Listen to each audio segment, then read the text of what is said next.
Auto ಡ್ರೈವರ್ಗೆ ಚಪ್ಪಲಿಯಿಂದ ಹಲ್ಲೆ ಮಾಡಿದ ಪ್ರಕರಣಕ್ಕೆ ಸಂಬಂಧಪಟ್ಟಂತೆ ಡ್ರೈವರ್ ಲೋಕೇಶ್ ಕಾಲಿಗೆ ಬಿದ್ದು ಕ್ಷಮೆ ಕೇಳಿದಾಳೆ ಲೇಡಿ.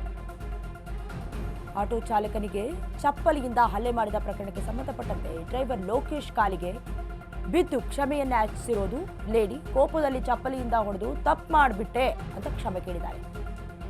ನಮಗೆ ಕನ್ನಡ ಹಾಗೆ ಕರ್ನಾಟಕದ ಮೇಲೆ ಗೌರವ ಇದೆ, ತಪ್ಪು ಮಾಡಿದ್ದೇನೆ, ಕ್ಷಮಿಸ್ಬಿಡಿ ಅಂತ ಕಾಲಿಗೆ ಬಿದ್ದಿದ್ದಾರೆ ದಂಪತಿ. ಬೆಳ್ಳಂದೂರು ಪೊಲೀಸ್ ಠಾಣೆಯಲ್ಲಿ ಕೇಸ್ ದಾಖಲಾಗಿತ್ತು. ಪ್ರಕರಣವನ್ನು ದಾಖಲು ಮಾಡಿಕೊಂಡು ನಿನ್ನೆ ವಿಚಾರಣೆಗೆ ಅಂತ ಪೊಲೀಸರು ಕರೆಸಿದ್ರು. ಕೆಲವೊಂದಷ್ಟು ಹೇಳಿಕೆಯನ್ನು ಕೂಡ ದಾಖಲು ಮಾಡಿಕೊಂಡಿದ್ದಾರೆ, ವಾಪಸ್ ಕೂಡ ಕಳಿಸಿದ್ದಾರೆ ಪೊಲೀಸರು. ಇನ್ನು ಈಕೆಯನ್ನು ಬಿಹಾರಿ ಮೂಲದವರು ಅಂತ ಕೂಡ ಗುರುತಿಸಲಾಗಿದೆ. ಬಿಹಾರಿ ಮೂಲದ ಪನ್ಪೂರಿ ಮಿಶ್ರಾ ಹಲ್ಲೆ ಮಾಡಿದ್ರು ಡ್ರೈವರ್ ಮೇಲೆ.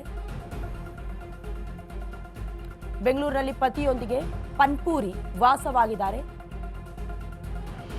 ಗಾಡಿ ಟಚ್ ವಿಚಾರಕ್ಕೆ ಆಟೋ ಚಾಲಕನ ಮೇಲೆ ಹಲ್ಲೆಯನ್ನ ನಡೆಸಿದ್ರು.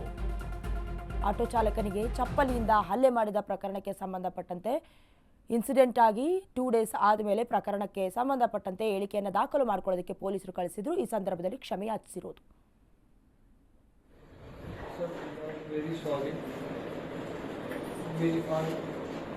We were passing by and an incident happened. It was not an intentional thing which we did. So I apologize, and I'm pregnant. I also got a joke. So that is what I was thinking, that if I got a miscarriage, so what will happen?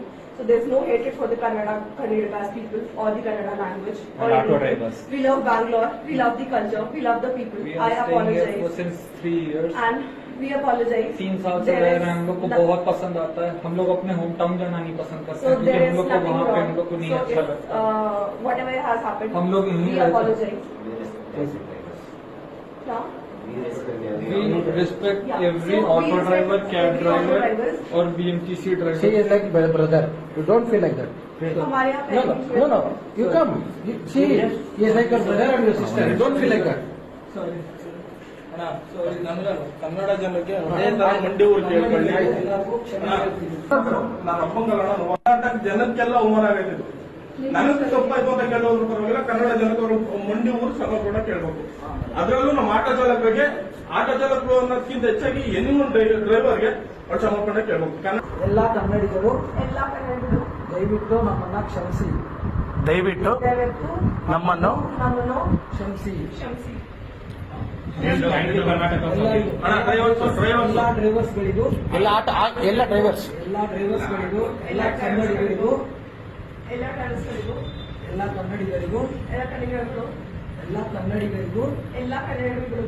ನಾನು ಕ್ಷಮೆ ಕೇಳ್ತೀನಿ.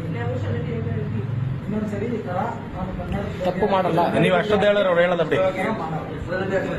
ಇನ್ನೊಂದು ಸರಿ ಕನ್ನಡಿಗರಿಗೆ ಕರ್ನಾಟಕದ ಬಗ್ಗೆ ನಾನು ಈ ತರ